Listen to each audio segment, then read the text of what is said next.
As Brady Boy would say, share the stream or pull the string.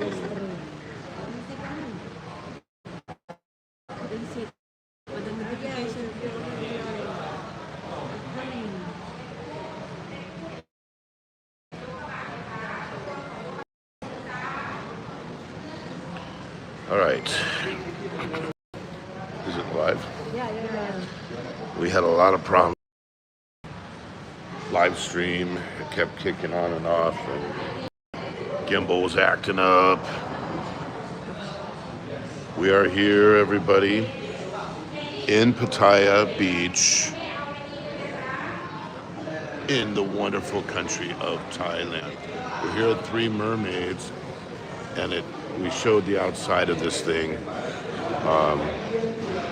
but it started raining, so we had to go sit inside. Three Mermaids is an amazing place, overlooking the ocean right here. It's the best view in town. We first came here with Don C. We came back here ourselves a few times, and today we're supposed to be meeting the Jim and Beth Unger.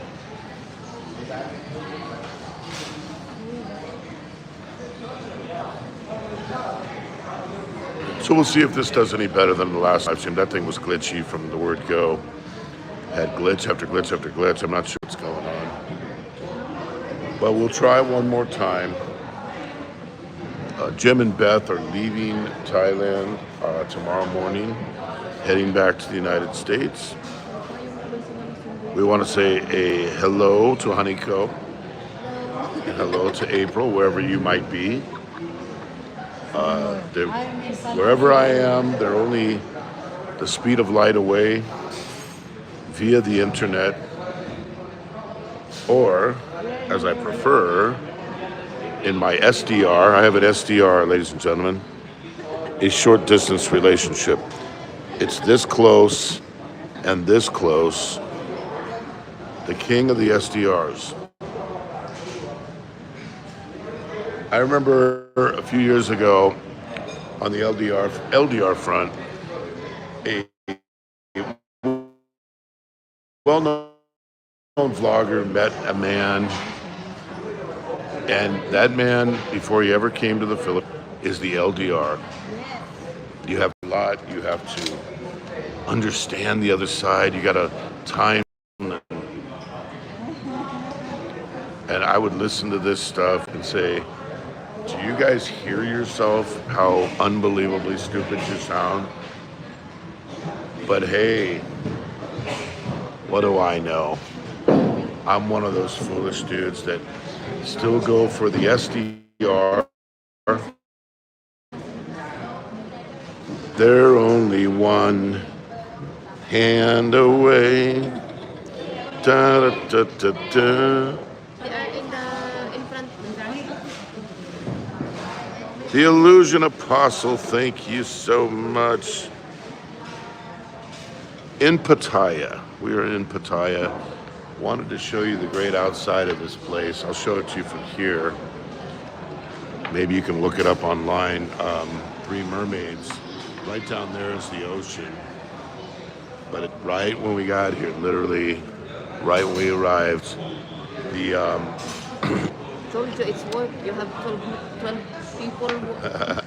Yeah, we had some snafus earlier. I tried to do a horizontal live stream, and that was a disaster.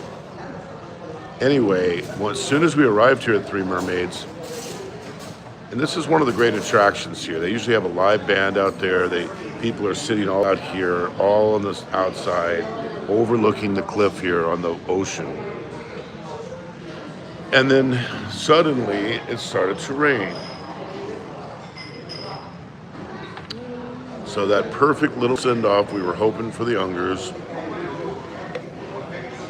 is not going to work.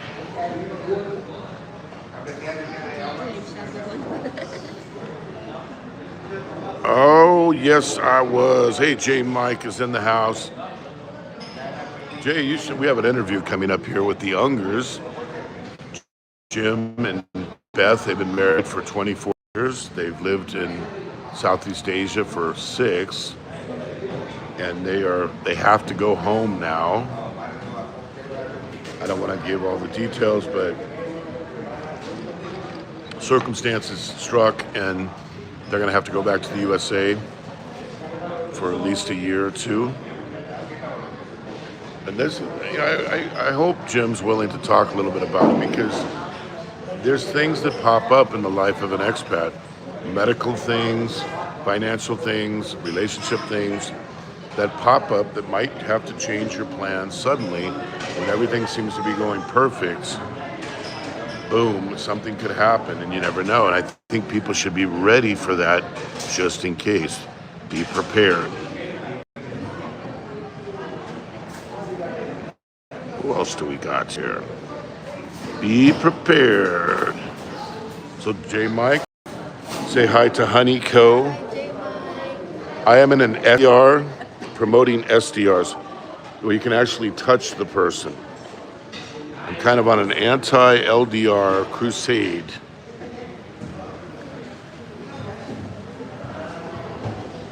Well, I hear you, Jay, and I'm in that same position, but Jim here, who's going to be here any second, he never thought he would have to go back either, and just like that, the entire family has 2 teenage boys, and he's been married to his wife, who's a Filipina. They've been married for 24 years, and they gotta go. They gotta go, gotta go, gotta go, gotta go, because of circumstances. And you can't plan for everything, right? I mean, we never know, but sometimes things will hit, and we just got no choice but to go back, and either that or die, maybe. And I think once you hit to that point, you start to desire to stay alive, and you say, I'm gonna go back. But it's not easy to go back, especially if you sold everything. Sometimes you have to reestablish yourself, and I think that's something that maybe Jay should do a live stream on, about what happens if you have.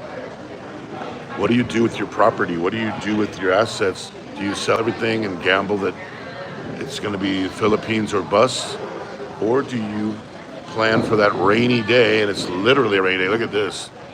I mean, it's starting to rain cats and dogs out there. It's right on the ocean, best view in town, and we had to scrap it because of the rain.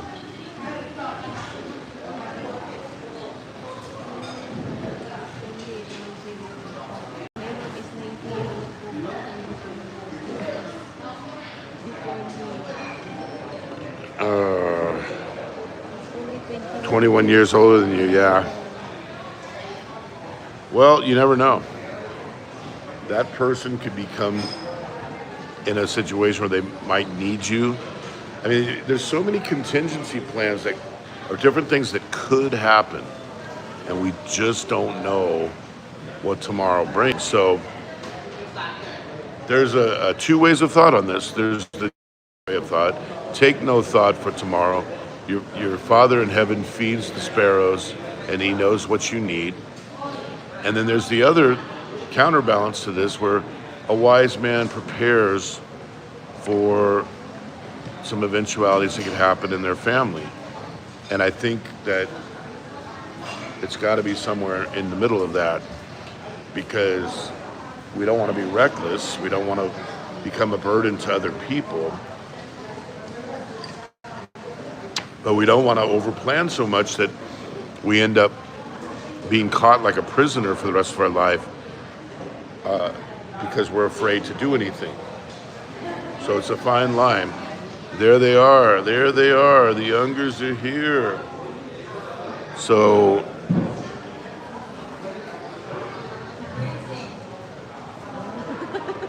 It's raining. not exactly what we were expecting, but Holy moly. how you doing, buddy? That's okay if it's wet. Did you walk? Wow. I was just telling everybody about about you guys.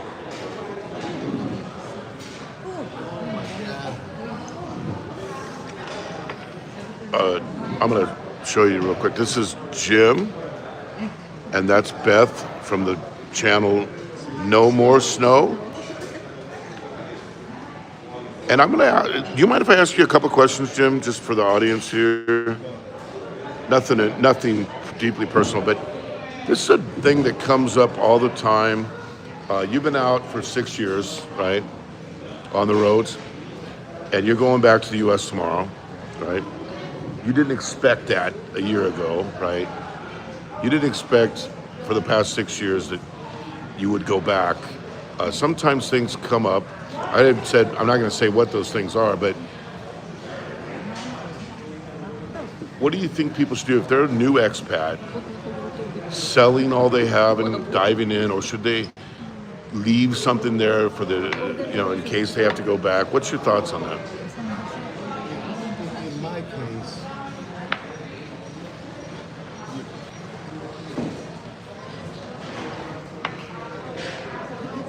if you have money, you're okay. If you start getting close, low on money, or need to take some time back in the States, How much do you think people should have in reserve before making that move? to live on here, To live on, like to have in the background, not to live on monthly budget, but to have as a fallback in the bank, let's say, or just in case. at least 100,000. $100,000. How many people do you think have that though? That are expats. 1 in 10,000. But what realistically, like, if you needed to come back, what's the lowest you would have before you would say I'm going to go back? 10,000 maybe. I cut it off at 50. That's when I decided to go. So if you get 50,000 or lower, go back, regroup. It depends on what you need to buy. If you need to buy another house, put a down payment, or you need to buy a mobile home, you need to buy a camper, it depends on what you need to buy to get back if you sold it. Now, if you have something there to go to, it really doesn't matter. You can go back on $20.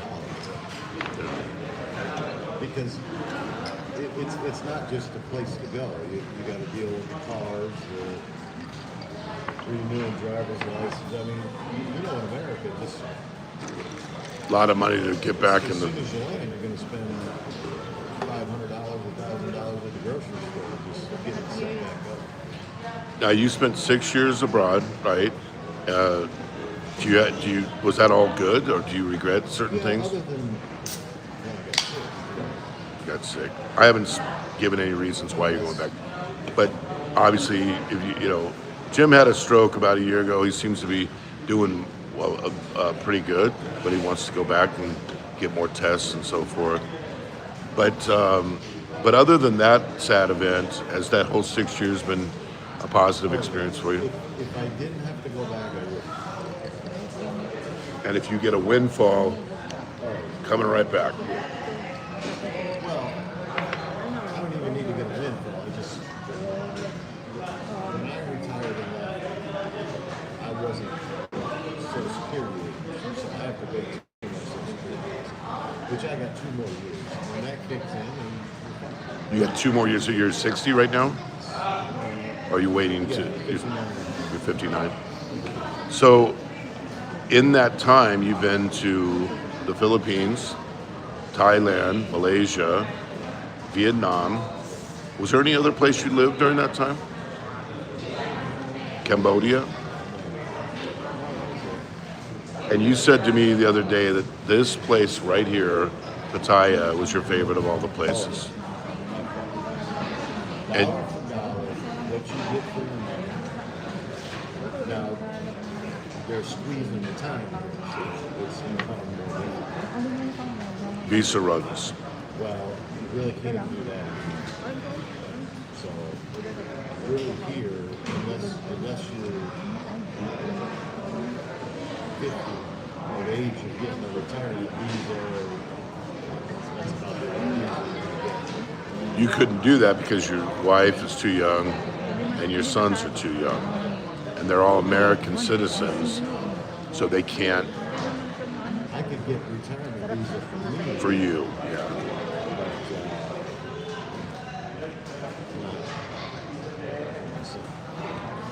So, Thailand is your favorite. Vietnam is second. Malaysia's third. What's the one that you like the least? You hear that, Jay? I know they hate to burst your bubble on that one. But not everybody who's tried other places likes the Philippines the best. And his wife is from the Philippines. That's Beth. She looks like a Filipina. I'm not sure if she is. I never asked her if she's really a Filipina. She might have been a transplant because April's half Vietnamese. And people say she is. Her grandparents on one side is Vietnam. So I don't know where people are really from. And if you look at Honeyco here, she almost looks like she's a little bit indigenous to me, like an Igorot. Yeah? Are you an Igorot? And our Filipino boy down here looks white all the way. We ordered a few things to start out with, but Cannot hear. Jim might said we cannot hear Jim. They couldn't hear Jim. oh, they couldn't hear Jim. Okay. Well, I'll sum it up, Jay. He said he likes the Philippines the least, Thailand the best, Vietnam close second, Malaysia close third, and the worst place he's ever been in his life was the Philippines. You have to be a special kind of person to venture into the province of the Philippines. Well, he just lived there you lived there for a year recently. I think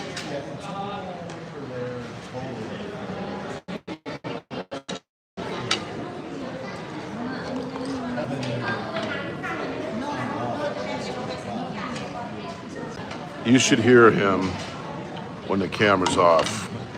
Then you'll really get the full import. Well, I think just to sum it up,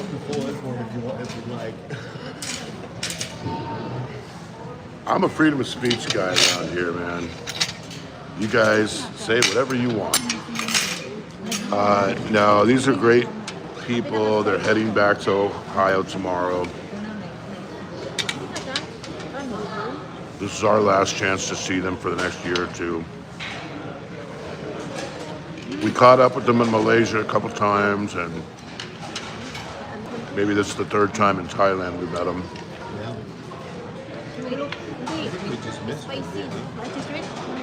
Yeah, I think we were here when you were in Vietnam. We get around so much, but well, we'll cut it off here because it's food time. But we wish you the very best, and I think the message for everybody out there is just plan for anything that could come up. You know, we're not guaranteed tomorrow. Anything could come up financially or health-wise or any number of issues, or a government can change their immigration policy anytime they want. Be prepared to go back if you need to go back, or to go to another country. Don't be afraid to go to other countries in Asia. They're all nice, and they're all better than the Philippines. And just be humble, you know, because you never know what tomorrow's gonna bring to any of us. Be prepared. Don't listen to all the bozo expats that tell you to sit in the fan room and drink beer all day. Sometimes you gotta look at other issues. So we're gonna bid you adieu, and to you, and you, and you, and you, like they did in the movie, to our Vietnamese friends, our Igorot friends, our Filipino friend, and our Ohio friend.